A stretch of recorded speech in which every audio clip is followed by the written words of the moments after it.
like, whoa, hold up. Our brains are on our side. Want to hack your brain? Well, we've got your girl. I'm like the motivational speaker. Psychotherapist Britt Frank dives into the science of why we get stuck. We all try to take steps that are too big.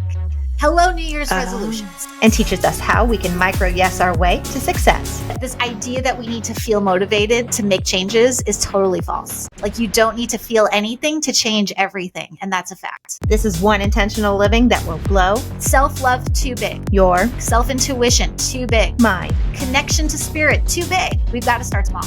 That's when life tends to work pretty good. On an all-new intentional living with Courtney Myers. Welcome to Intentional Living with Courtney Myers, a podcast dedicated to those seeking a more fulfilled and purposeful life through thought-provoking conversation, spiritual exploration, and authentic connections. The intentional movement has begun, and if you found yourself here, you are a part of it. Intentional Living with Courtney Myers starts now. Hi, Britt. Welcome to the show. Welcome to Intentional Living with Courtney Myers. I'm so excited to talk to you today because I've heard so much about you from mutual acquaintances and friends. So I am just really looking forward to today's conversation because I think we're going to talk about a topic that a lot of us deal with being stuck and in our own way. So welcome. Thank you so much for having me. I've been looking forward to this conversation for so long. I think it's going to be a good one. I think so too. So I want to get into your story because I always like to start there because I'm a storyteller. And this is all about kind of like learning to really figure out who we are truly on an authentic level and an inner level. But then I want to dive into this whole concept of like being stuck because I think a lot of us get stuck in whatever, like trying to fix our finances, trying to fix our relationship, trying to get healthy, whatever. And we can't just get out of our own way. And I think you have some keys to why we do it. And so I really want to go there, but let's start with you. Like what brought you here and what like gives you this expertise? Cause I know you have a lot of experience in this position of, dealing with our crazy, I actually heard you speak on another podcast. You said you don't like the word crazy, but dealing with our mind, it's such a complicated thing and moving past it. And you're a clinical psychologist. You have all the credentials, but I think more importantly, you have the life experience to talk about this. So let's start with you. So hi, I am Britt, and I am a recovering hot mess of a human being and a train wreck and a disaster. And I'm actually a clinical psychotherapist, and the difference is minor, but like the psychologist will be like, she's not a psychologist. And like, I am not a psychologist. I'm a psychotherapist. It's so silly. So anyhow, I tell people I have a shiny professional resume and a sordid personal backstory, and people seem to dig that. So, I'm a recovering drug addict. I'm a recovering relationship addict and codependent and a trauma survivor and like the whole stack of things. And I'm not comparing, my life comparatively is easy and anyone can say compared to X, I don't have it so bad. But I have since learned as a trauma expert that comparison is not useful. So like whatever your thing is, if it's your thing, it's bad. There's no point in comparing. Like if I broke my leg, I'm not going to not go to the ER just because someone else broke both of theirs. So comparing, not good. My trauma was mine and it sucked and my life was chaotic. And then I actually got into there and I tried the extreme versions of a lot of things in my quest for whatever. And I tried being part of a religious cult and I tried being like the most skinny and the most disordered and the best worst. And unfortunately, there's no hacks or like quick and easy steps to dealing with the fact that this is you and no one's coming to save you. And then I got better. And I actually have a media production background and I was just obnoxious about wanting to talk. I didn't want to interview people on camera. I just wanted to be like, oh my God, did you know this about your brain? And that if you know how to drive your brain, your life gets better. I was insufferable. So then I went back to grad school when I was 30 and here we are. Oh my goodness. I mean, that's like such a huge slew of things. I mean, the religious cult, that maybe that's for a different show, but like, wow, I just love that. I love how fascinating, like how our minds work. And it's like, I always say, if I could go back and redo things and if I could handle the idea of like blood and guts and gory stuff. I'd be like a criminal psychologist or something, because understanding the way the mind works. And that's what you do. I mean, understanding how we think. And I've heard you talk about this, that the mind gets a bad rap, you know, the ego and the mind and our logic, like we kind of like battle with it. I think a lot of us, like, especially in the spiritual world, and I am very spiritual and talk about a lot of spiritual things. We really battle with this concept of our mind and how it's controlling us. And we need to go within and we need to connect with our heart and listen to all these like gentle nudges of our body, which I subscribe to 1,000%. But we also do have our mind and we need to bring those together. So like that is, I kind of think like the basis of where your work is coming into is like kind of going into that mind and understanding how it works so that we can use it as our friend with things like our intuition. Is that correct? You said that so beautifully. And I'm a deeply spiritual person and a deeply pragmatic person. And those two things can coexist very peacefully. But the language that we were all taught, and in the spiritual world, in the psychological world, in the wellness, like pick your lane, in the business world, like you have to kill your ego and you have to banish your inner critic and you have to destroy your saboteurs that mess up your life. It's like, okay, like, whoa, hold up. Our brains are on our side. Like they are designed to keep us alive. Now, I'm not saying that all of our behavior is acceptable. Clearly, there are things that humans do that are absolutely atrocious. However, there are no bad parts of our psyche. And our mind is not this one thing. Like somewhere along the way, we all learned what's called the monomind theory. This like, it's just, I am anxious. I am an addict. I am stressed. I am this thing. It's like, but every single complex system, anything in the existence of the universe is made of multiple parts, right? Like you have one body, but multiple parts. No one has a problem with that. I have 2 arms and I have lungs and kidneys. And the way I treat my lungs is not the way I treat my fingernails. And like a car, one thing, and it's made out of different parts. Where did we learn that our mind, our personality, this incredibly complex thing is this one thing? Our mind is made of parts and it's in our language, right?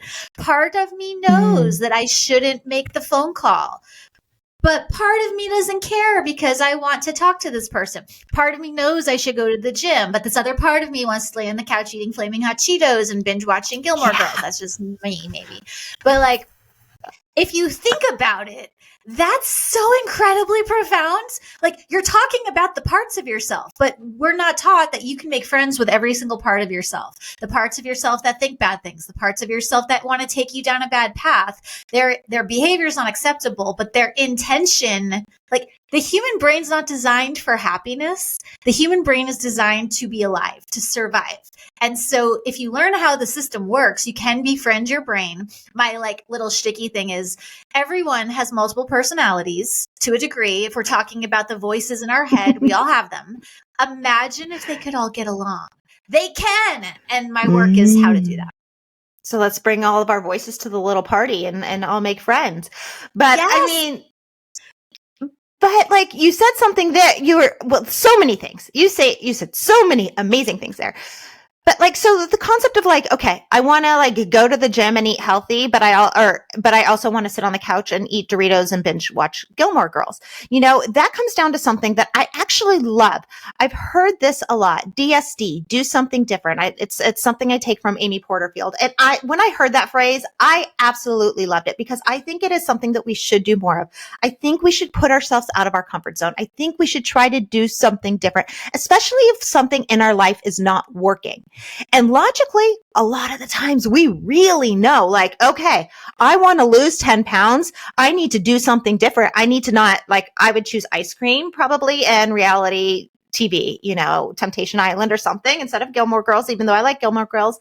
But, you know, as much as I know I want to lose that weight and I should go to the gym and eat a salad, I want to go to get that Rocky Road ice cream and sit on the couch and watch Temptation Island.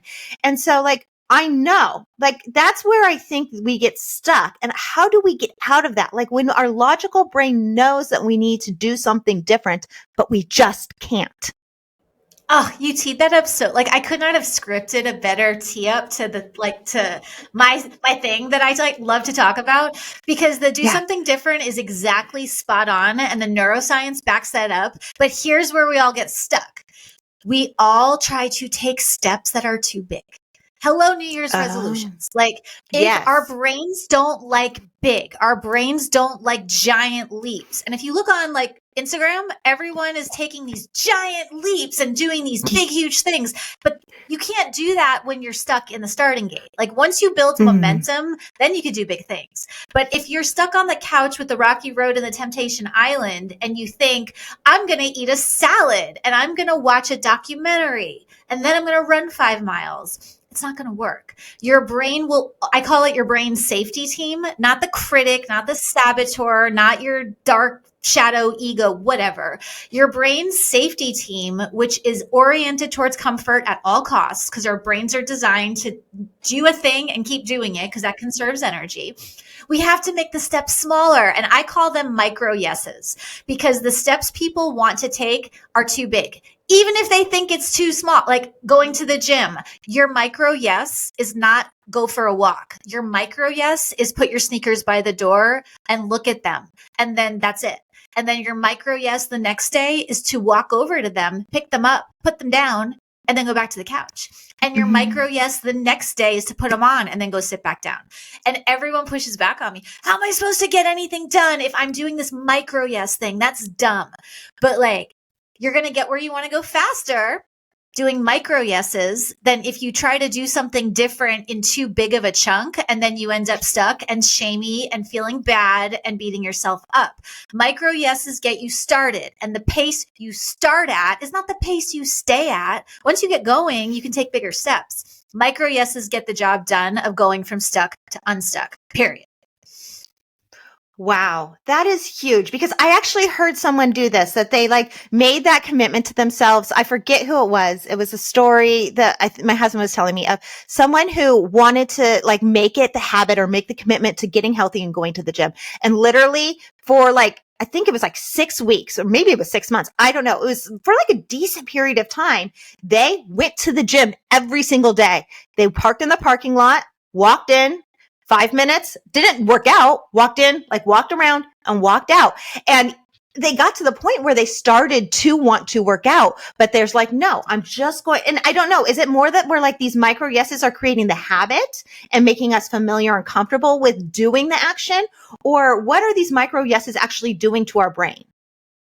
I love that question. And I think you're actually the first person that asked me what the science behind the micro yes is, which makes me really happy, because a lot of people don't care why it works. They're just like, tell me what works. This is going to work great. And I love knowing the mechanics of this. So micro yeses allow you to start to take steps without your amygdala going into fight, flight, freeze. So when you feel stuck with part of me wants to do this and part of me doesn't want to do that, most of us will freeze up. That's why everyone has that one email that they need to send that they're procrastinating sending. And it's like, why can't I just send this damn email? It's because you're going into freeze. And again, the parts of your brain, I call them the safety team. You know, going into fight, flight, freeze is a self-protective mechanism.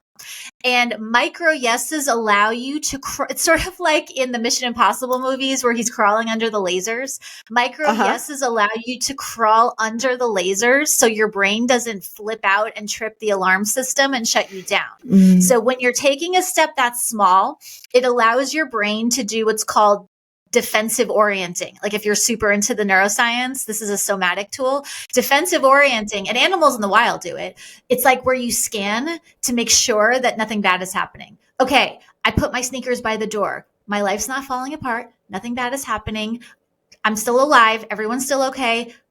And then you get to bank that. And then you do it again. And then you build a bank of safety. And even though people are like, that's dumb. Like, it's not unsafe to go to the gym. Like, I get that logically, but your brain is not just made out of logic. Your brain is made out of infinitely complex pieces of information that are not logical, which is why most of our behavior is so baffling. But the science of the micro yes is it allows you to move without going into freeze. And then once you get momentum, the principle of momentum in science is the same as getting out of bad habits. Once you get momentum in the direction you want to go, then you've got that energy of the momentum to keep you going. So you're building almost like this bank of trust with yourself that taking these steps is not going to hurt or harm you. It's just like trusting your intuition or having faith in anything. You're building that trust. So then when things get rough, you pull back on that and you know that it's going to be okay. But what I'm interested in is what you're talking about is like, yeah, our mind knows going to the gym isn't like some big scary life threatening thing. So our mind will go into fight, flight, or freeze, even in things that are good for us, because it is talked about so much, this fight, flight, or freeze episode, but it's always talked about with like trauma, narcissism, abuse, like all these triggers, but it's not talked about with like something like positive in your life, but even positive things can trigger that in you, you're saying. And I am a survivor of narcissistic abuse and trauma and sexual assault. So I'm not minimizing how devastating the impact of that is. And I'm not comparing. I am saying the brain chemistry is the same. Any change, even a positive change, can trigger a freeze response. Well, why? Clearly, this is good for me to work out.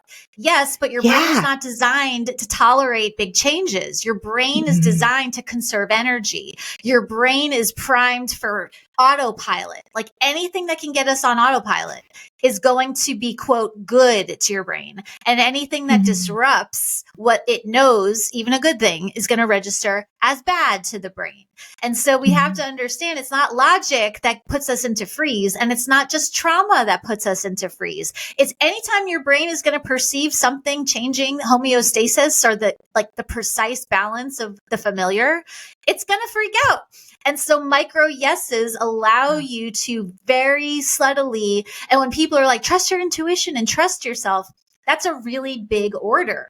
My like little shticky marketing thing that I like to say is micro yeses allow for micro messes. You're not going to screw up your life when you take such a small step. So if you do get off track, you haven't destroyed anything. You can course correct. Micro yeses allow you to go, oh, wait, actually, that wasn't really a good call for me, but I haven't made a huge mess. I've made a micro mess, and now I can shift. And shifting is really the key. We don't want to get stuck in any one. Our brains aren't designed to be in one steady state of happy or one steady state of productive. It's supposed to be able to shift like a car. We need the gas pedal and the brake pedal. You need both. Well, and I don't like the whole term like we're striving for happiness or we're striving to be our best self. That is one of the terms that I actually really dislike in the wellness world, be your best self. Because like you said, we are constantly shifting. And in my opinion, I think every day, I don't care what your day looks like, you are going to do your best. I don't think any of us are like not doing our best. Even if your best is like sitting on the couch and eating Rocky Road all day, like maybe that's what you need. And so I hate this, like, you have to be this best version of yourself. Like, no, you are. Like every day we are dealing with we are complicated, complex people, like you said. So we're going to be dealing with a lot of emotions, a lot of information, a lot of whatever. One day could be triggering for you. Like you're talking about dealing with abuse or trauma in your past, and one day might not. And I don't know that there's always a rhyme or reason for why you are triggered or what is triggering you in that moment. Is that accurate? I'm smiling so big because the thing that I think trips people up the hardest, and I talk about this on any microphone I'm ever given, and I say this as a psychotherapist, you don't need to know why you're stuck. Like, why is an interesting question. I became a therapist because I was obsessed with why do we do this and how do humans and why is this a thing? Yeah. But if the building that you're standing in catches on fire, you're not going to stand there and go, I wonder why this building is on fire. And I wonder why I'm reacting to the fire in this way. And I wonder why in my childhood, it's like the first order of business when a building catches fire is get out. The why does matter. Like, why did the building catch on fire? Great question. It doesn't get you out of the building, and it's not the starting gate question. Everyone comes into my office for over a decade now, and I've sat for thousands and thousands of hours. Well, why am I stuck? Why do I have this habit? Why can't I change? I can answer it. Like, I can give you, here's your origin story, and here's how we got here, but that doesn't fix it. So let's start by ditching the why. Rather than asking, why can't I? The better question is, how can I? And the answer is by micro-yesing your way through. Ask why later. Well, I mean, I was the kid that was like, why? And so now I'm gifted with kids that are why. And my husband was one of those that hated to be answered because I said so. So we definitely have like made this agreement to try and give our kids like a true answer for things. But still, we navigate towards the why. We want to know the cause. We want to know the root. We want to know the why. And even that's with like all of my study of spirituality and intuition. It's kind of like you have to leave the why at the door. Like your intuition is not always going to be logical. It's not like make this choice because of this. It's not going to give you some dissertation of why you're being led in this direction. But as a person who is a very why person, it is a very hard concept to grasp that, sometimes we just need to take that step or listen or it's literally taking action. Yes. And when you were talking about your kids, this is so fascinating to me because I was a play therapist for the first part of my career. Often when kids are inquiring, why is the sky blue? Like certainly there are curiosity questions with why that need an answer. And this is true with adults too. But often a why question is a mask for I don't like this. So like if a kid says, why do I have to go to bed? That's not really the question. It's not because you need 8 hours of sleep in order to maximize your brain's capacity for processing. It's why can't I stay up is code for I don't like having to go to sleep. Why do bad things happen is code for I don't like that bad things happen. And so even with the adults that I work with, unless there's a truly like, this is a why question that does need an answer, like, why can't I take this highway to get to work? Because there's an accident. You need to take that. Even that doesn't really need an answer. Yeah. But generally speaking, if you ask a why question, change it to I don't like this. Why am I stuck with this procrastination habit? Change that to I don't like that I'm stuck with this procrastination habit, and then ask what are my choices? Because what you said earlier about the goal is not happiness, the goal is not being our best self. To me, the goal is being in our choice power. Regardless of whether I'm optimizing my brain and hacking my life, I want to make choices. I don't want to feel like I'm stuck and being puppeteered by I don't know why I can't get off the couch. There's this like energy that's oppressing my soul and I can't, it's like I don't like the lack of choice. So happiness is often the byproduct of feeling empowered to make choices, but it's not the thing that we need to search for. It's just like a natural thing that happens. It comes and goes. It's not a steady state, and the world is on fire. So I'm certainly not saying that like all you need to do is make choices and everything will be fine. If you have no choices, that's oppression. That's different. But we want to get into choice power, not some feeling of happiness. And my favorite part about all of this work is you don't need motivation. I'm like the anti-motivation motivational speaker. You don't need to feel motivated. You don't. Like, I don't need to feel motivated to have my heart beat. It's an automatic process. It does it whether or not I feel like it. I don't need to feel like when I was smoking crystal meth, I didn't feel like quitting. I made a choice to take a tiny micro yes in the direction of not being a meth addict. I didn't feel like it. I didn't feel inspired. I didn't have a vision board. And none of that stuff is bad. But this idea that we need to feel motivated to make changes is totally false. Like you don't need to feel anything to change everything. And that's a fact.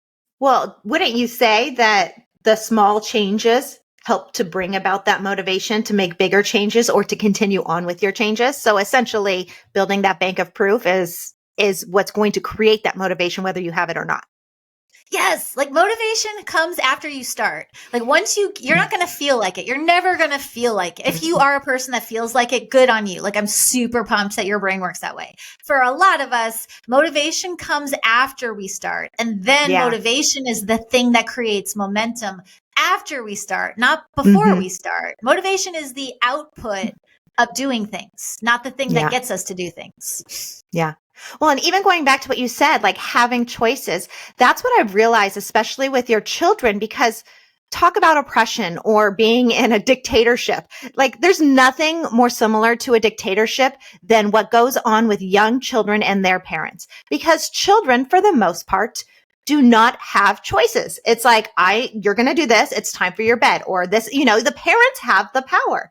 And so I think that's what causes a lot of these issues, like you're saying. And I'm wondering if that's the root cause of maybe a lot of childhood anxiety or depression or issues in general, is because when you take that choice away from a child, then that's when they're going to go to the whys or the hows or the acting out. So then if we can return some sort of a choice to our child, they have some sort of autonomy, they have some sort of presence where they can use their mind for themselves and not maybe create these patterns that will chase them into their adult life or teenage life and cause some of these issues that we see.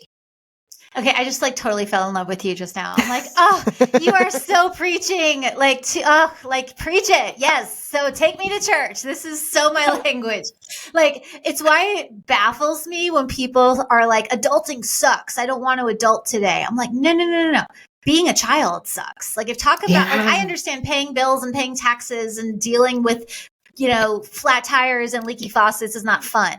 But no. Oh my God, I would so much rather adult than be a kid. Being an adult is so much better than being a kid. I have a driver's license and I have a credit card and I have car keys. Little kids have no choices. And it is the task when I was in play therapy, when it's like, well, my kid is doing this thing, make them stop. A child that feels empowered to make choice. And it doesn't mean let them rule the show. Like, kids need to have someone else in charge. Like, kids should not have all the power.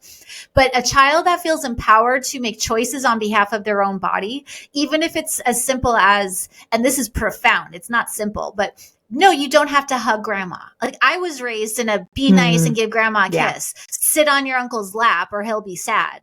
Oh my God, talk about teaching a kid that their body is not, and again, if you're listening to this and you've done that, no shame. This is not about shaming parents. That's not my gig. It is about knowing how children interpret their world so we can do better for them.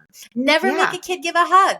A child's body belongs to them, and how powerful to say you can choose to give grandma a hug. And if she's sad, no problem. Adults know how to be sad. Adults can be sad. Like, that's fine. Grandma can be sad. That's not your fault. That's not your job. Let grandma be sad. You don't have to hug her. It's your body. So that is just my mission. I don't have kids, so I've spent a lot of time studying this and a lot of time being a kid with no choices. So I certainly wouldn't tell a parent how to parent, but it's a fact that a child that feels choice power will act out less and feel less anxious.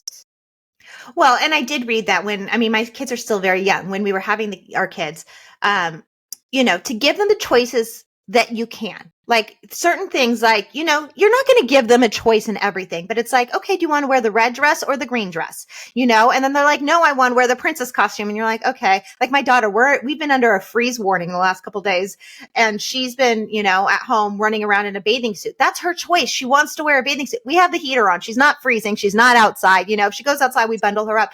It's not good. Like, if she wants to wear, her Princess Elsa costume to the grocery store, it's not harming me. As much as I want her to look like the perfect little Pollyanna, it doesn't matter, and so we have to give them choices where we can, and we do this a lot. Do you want to take a shower or a bath? Well, I don't want to wash myself. Well, okay, that's not the option, but you can choose what you want to do. And so I think there's like a happy medium of how we allow these choices in.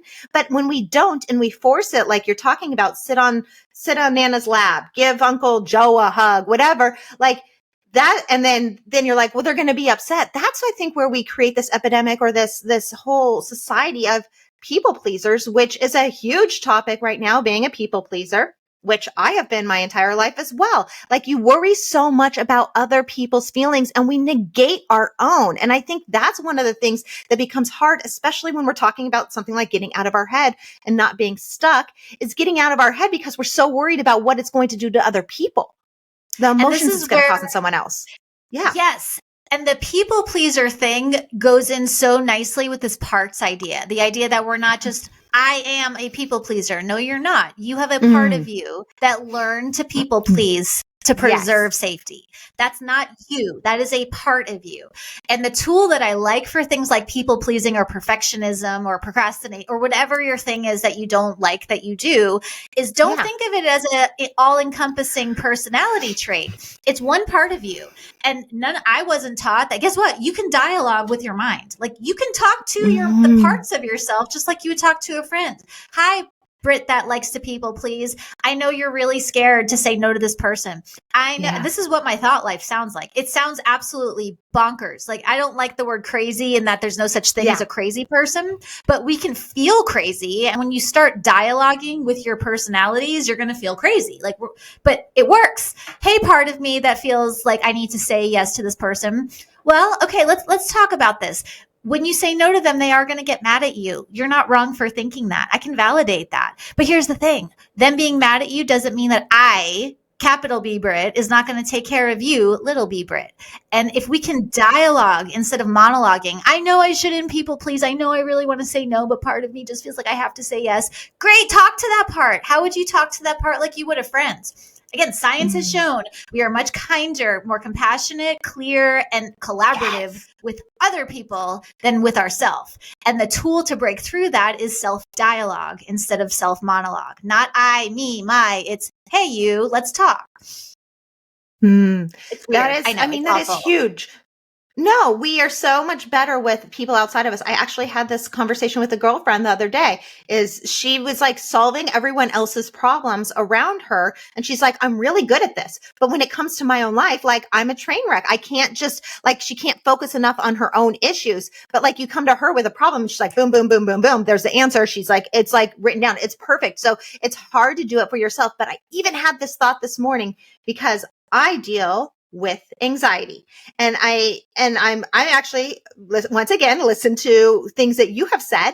And I'm trying now to like reframe the idea of saying it's an attack so that we don't put that wording to it. You know, I'm actually medicated for anxiety and depression.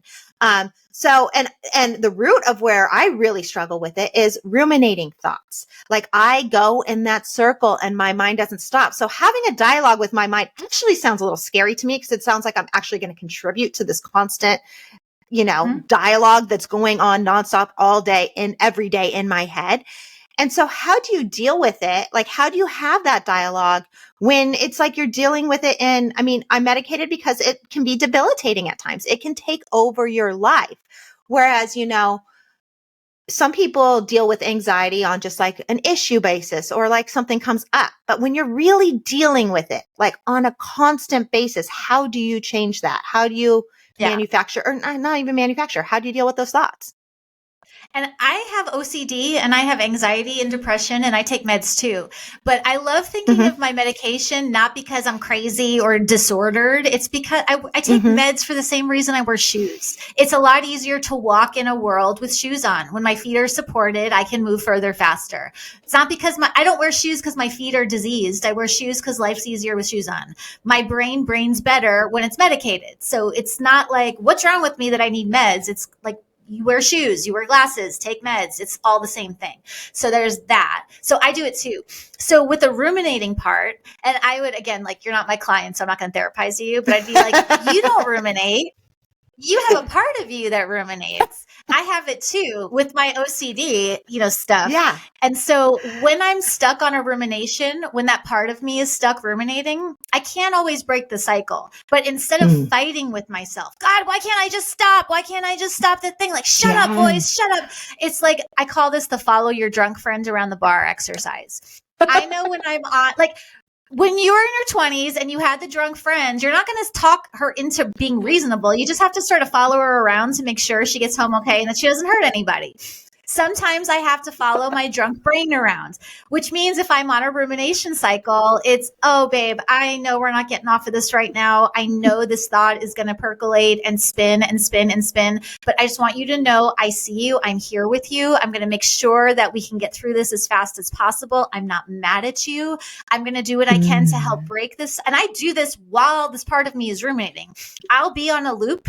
And at the same time that I'm on this loop, I'm also going, I got you. Like, I'm not going to leave you. Or, I don't binge eat that often anymore, but I've had binge eating disorder. When I do have occasional binges, because I'm human and we all do it, I won't beat myself up. I'll be like, oh girl, like I see you. I know you don't want to be doing this, but I'm not mad at you. I'm not going to leave you, and we're going to figure this out. Now, people get mad at me when I share this. They're like, so are you saying if someone's abusing someone, it should just be like, oh, hey, no problem. I'm not talking about harming other people. I'm talking about, that's a whole nother conversation. If we're in our own internal whatever, our struggle, our chaos, whether it's OCD or depression or anxiety, or I don't know why I can't put my phone down and go to sleep, don't abandon yourself. Just, you're not going to do it today. Today is not the day you turn the screen down and power down. Today's the day you're up till 3 doom scrolling. Fine. Let's just be real. So then don't leave yourself. Stay with yourself until you break whatever that little loop is. Follow the drunk friend around the bar is a really compassionate way to deal with something that is going to happen anyway. Well, that's what I was about to say. You said the word that I was just thinking. We have to give ourselves compassion. Like, I don't even want to say we can't, because I'm sure we can. We're not most likely going to make these changes, like you said, in drastic changes overnight. It's going back to what you originally were talking about, those micro yeses, those micro steps. So yeah, you want to doom scroll till 3 a.m. Maybe tomorrow you doom scroll till 2:45. It's those little things that just kind of help you build that. And even you're saying that even with the ruminating thoughts, because it is like, it's hard to break through. So I love that analogy of following the drunk friend around the bar. I mean, these are such practical, like real life things that we can all like think about, because when we're talking about things like anxiety, rumination, depression, people pleasing, all these are big topics, and it can be overwhelming. So even just taking them on and like wanting to change them can feel like you're drinking out of a fire hose versus out of a spigot. So like we have to switch our mind into these smaller ways to deal with it and even take on the conversation. Yes. And the thing with compassion that drives me crazy is that people equate self-compassion with self-permission. Oh, well, if I give myself compassion, then I'm just co-signing on bad behavior. It's like, compassion and permission are not synonymous. Like if I'm doom scrolling or on a rumination loop or binge eating or whatever, I'm not saying it's okay. I'm not saying good on you, just do it. I'm saying this is happening. I'm not stopping right now. And this is true with high level addiction too. Like if today's not the day that you're going to stop, you're not co-signing on it. You're accepting that today's not the day you're willing to do something different. And self-compassion neurologically is a faster way to get through and out of a pattern. Self-blame then creates shame, which then releases stress hormones, which then create fight, flight, freeze, which then make you do more of the thing you want to stop. So self-compassion is not, even though I love spiritual, I love woo, I love all of that. But self-compassion is not this like saccharine, just give yourself a pass on being a jerk. It's a powerful neurological way of working with your physiology so you can break through patterns faster. So going into that spiritual way, how do we connect our neurological, logical, whatever side of us and that spiritual faith and just be, and the going within and listen to your inner voice and, love yourself and come from a place of love and acceptance and happiness? How do we connect these things? Because these are very like, and I am so with you, because like I subscribe to both. I love both sides of this. And so I really think there is a way to bring them together, but how can we? Like, how can we realistically do it? Because self-love and listen to your inner voice and go inside, even for some people, the idea of taking a deep breath is too much and it's too fast and it's too big. So we need to, like, how do you micro yes a spiritual practice? Instead of getting quiet and going inside, which is way too much for people who've never done it, don't go inside, go outside. I remember when I first started my healing process, I couldn't meditate. I couldn't do deep breathing. I couldn't do any of those things. What I could do was sit, and this sounds so weird, but I did. I sat with like chain smoking my Marlboro menthols with my like Mountain Dew, staring at a leaf and just like counting the veins on the leaf and notice, like real talk. Like I'm so spiritual as I'm like tweaking out and trying to come down off of meth, like chain smoking. But this leaf has 6 lines going to the right and 2 lines going up to the left. And the edges are brown and the center is green. That is a spiritual practice. Anytime you're connecting to anything, that is a spiritual practice. Like connecting to drugs technically is disconnecting. But like if I'm trying to be spiritual, I need to be connected in a direction that I choose, not being spun out and trying to connect to people, places, things, or chemicals. Looking at a leaf, watching an animal in the tree, looking out your window. Don't worry about going inside. Let's start with you live in a body and there's the stuff outside of it. And let's start there. Because you can't have a deep sense of connectivity to yourself, spirit, and other people if you can't recognize that there's a tree with leaves on it. And let's start there. We start small and then we start going inside. I have a client years ago. I love this kid so much. And he was so high level athlete, speed freak, super disconnected. Like if you asked him how he was feeling, the question didn't even register. Mm-hmm. So we went outside in the snow one day and I had him hold a pile of snow in his hand. And I'm like, we're just going to sit here till you can recognize that your hand is cold. Like he'd wear t-shirts and shorts, like no sense of his body whatsoever. And then it was like, oh yeah, my hand's wet and cold. That's a micro yes. That's how you start building a spiritual practice. Wherever you can connect, that's where you start. And if he had gone like, this is stupid, which he did say, and then I'm like, here's the science behind why we're doing this.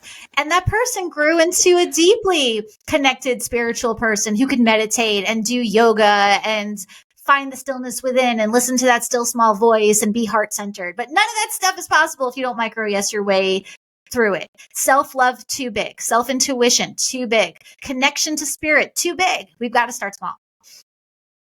So do you think that is a lot of what we're seeing now as a lot of discord in the world, a lack of connection? Because that is something that I feel even in the spiritual community, I don't think we're always connecting because, you know, for me, going to a meditation, taking a guided meditation is great because I can be taken on a journey. But if I'm actually being honest about it, I'm not connecting. I'm not connecting with myself. I'm transporting myself like into another world and using my imagination to go elsewhere and time travel or whatever, you know, I'm not actually connecting, like you said, like looking at the leaf and saying, this is, you know, I'm not being present. I'm using spirituality or that meditation as my escape, as my drug, as my crystal meth. Yeah. And again, it's not that spirituality practices are bad. And I'm not saying that going on a, you know, transcendental meditation to your sixth past life in the seventh dimension is bad. Like have at it, you go. Like that's cool. But not at the expense of wherever you fall on the spiritual plane, you are incarnated in a human body here and now, where I get time's not real, but like you live in a body where time is a thing that we have to operate by. Mm-hmm. So like when your spiritual practices come at the expense of your human biological reality, then it's bypassing. Then you're not using, and I can speak for myself because I was in a religious cult, ecstatic prayer and falling over and tripping out into the ether realm. It's like, Britt, you're sad. I remember my therapist was like, when I was coming out of that, she's like, girl, you're sad. That's it. I'm like, no. I just need to align my spirit with the spirit and cast out all of these bad thoughts. And again, I'm not anti any religion. I'm not anti anybody. Like you do you. I'm speaking for me. I was using high level spirituality to bypass every single uncomfortable feeling that I didn't want. And then I could pat myself on the back and be like, look how spiritual I am. Look how virtuous I am. Like I live above my human existence. Like you can't do that. You got to do both. Any spiritual practices that value ecstasy over authenticity are breeding grounds for dishonesty and lies and just messes. It's spiritual bypassing. We have to come back into this 3D world. And I've actually started to talk about this more on the show in different aspects of like, you know, whether it's like manifesting or money or whatever. I had a big, long conversation about that, connecting your 3D and 5D world when it comes to your finances. Because, you know, a lot of the manifesting coaches and teachers out there are saying, you know, be that energy, be that, you know, millionaire, show up as this. And people do that. And then they get themselves into the financial trouble because they're living this life, this other timeline that they see themselves in, but they're not actually following the rules of, you know, our physical body, which leads us down into that whole, like you said, is time real, quantum, like that's a whole other fascinating topic that I've been really interested in. But we have to get present, and being present might be smoking your cigarette and looking at the leaves and counting them. And that will help bring you back into that reality and connection. Exactly. And that's when, once you're grounded in, you are whether time is a construct or not, I know I have another call at 11:30 Central Time. So it's like, I can't Yeah. ignore that fact. Whether or not my manifestation vision board has me surrounded by whatever, I still have to pay my Visa bill by November 4th. So we have to be able to do both. Those higher level things are only possible to be real in the how you experience them if you do the smaller things first. So we have to get grounded in first things first order of business is you are a human having a human experience. You have biological needs for food, water, sleep, sunshine, and connection. Let's get those things set first. So then those other things don't fritz our brains out. Well, that's one thing I keep coming back to also is this like getting back to the basics. Like we spiritually bypass, we logically bypass, we bypass so many of these basic things in our day because we're so busy or we're so disconnected. Maybe that's the first key that we need to get to actually like managing our mind, managing all of this is to get more of a sense of connection. Then we can really take the cues of our body and our brain and our heart and bring them all together. So that's like, no, I do need to take a deep breath. I've talked about this on the show before. I hold my breath a lot. Like you don't realize it. You sometimes hold your breath or you need to drink more water or you, like you said, get outside and ground and get the sunlight. And I know it sounds silly and simple, but that can solve a lot of even our rumination or our anxiety, a lot of these issues that we deal with. And we've split. I love this conversation so much. Like this just makes me happy because I love going into the spiritual realms with things, even though I'm a clinician and my lane is very much do this here, but you can't differentiate. People have this binary of like the magic of life and just the mundane of life. But when you live in that split, you're not going to be able to do what we're talking about, which is why I'm really big on finding the magic in the mundane. I was talking to a client yesterday because I do a lot of spiritual money practices. We think of paying our bills or doing a budget as this dumb, like lame, adulty human stuff that we have to do in order to, sorry about that, potty mouth alert. But like, if you can bring the magic to the mundane and make a ritual out of paying your bills and light candles and put out your crystals while your Excel spreadsheet is doing your budget, that's when life really starts to click. When you can bridge there's not a line separating the spiritual from the human. Bring threads of both into, if you're too much in the spiritual realm, you're not going to function very well as a human. If you're too much in the human realm, this is all there is. I mean, believe what you want. But if you don't even find any sense of awe in the nature that's around us, like the objective reality that we can all agree on is here, then you're not going to have any type of experience of joy, not happiness. That's fleeting, but the sense of, contentment, joy, peace, whatever. We need to bring the magic and the mundane together and not separate them. Like pay your bill as a ritual. Like how marvelous. I have a bill to pay. And again, I'm not minimizing the problems of poverty. I'm assuming that you have what you need to have your basic needs met. Beyond that, I'm very mindful of privilege and lack of access and systemic oppression. I'm not like in this like, oh my God, just celebrate paying your bills, assuming that you can meet your needs. That's when you want to bring threads of magic into the mundane. If you're in poverty, this is not the conversation. Then you need resources because that kind of thing is often a systemic problem, not a personal one. And we treat it like it's a personal failing when often it's a systemic problem. So I'm just mindful to give a shout out to this is complicated. But assuming you have money to pay your water bill, make it magical, make it a ritual. Don't worry about your vision board, make this magical, and then watch how fast things start to click into place. Well, talking about systematic things, I mean, right now, I'm seeing this huge trend. We have almost glorified these generational traumas or these generational curses or these systematic things. And I'm not like talking about, like you said, bigger world poverty issue, lack of clean water. I'm not talking about the bigger scale things. I'm talking more, maybe it's almost more in the privileged communities where we've like said, I'm trying to heal this ancestral trauma or this or that. And we don't actually look at like our own life. And so we're like almost like placing blame outside of us for everything we're doing, as opposed to just like owning, this is me, this is now. I'm going to deal with the mundane, the normal, ground myself in my life and my reality in this moment, as opposed to just like putting it on all this back stuff and baggage, which I actually believe in. I do believe we're bringing that all into the picture, but like we also have to just like look at us and our own reality right here, right now.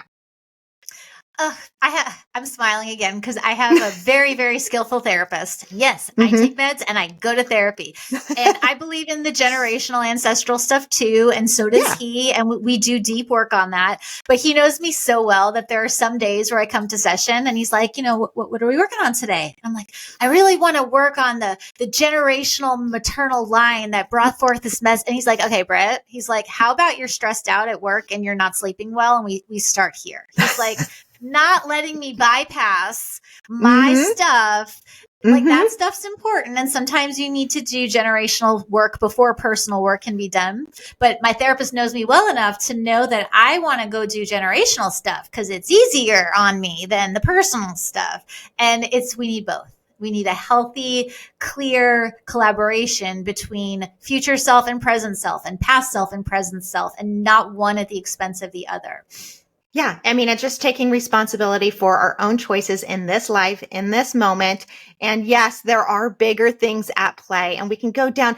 And honestly, I mean, it's actually, like you said, it's actually a little bit more fun. It is kind of bypassing some of this so that we can, just not deal with like what's in front of us.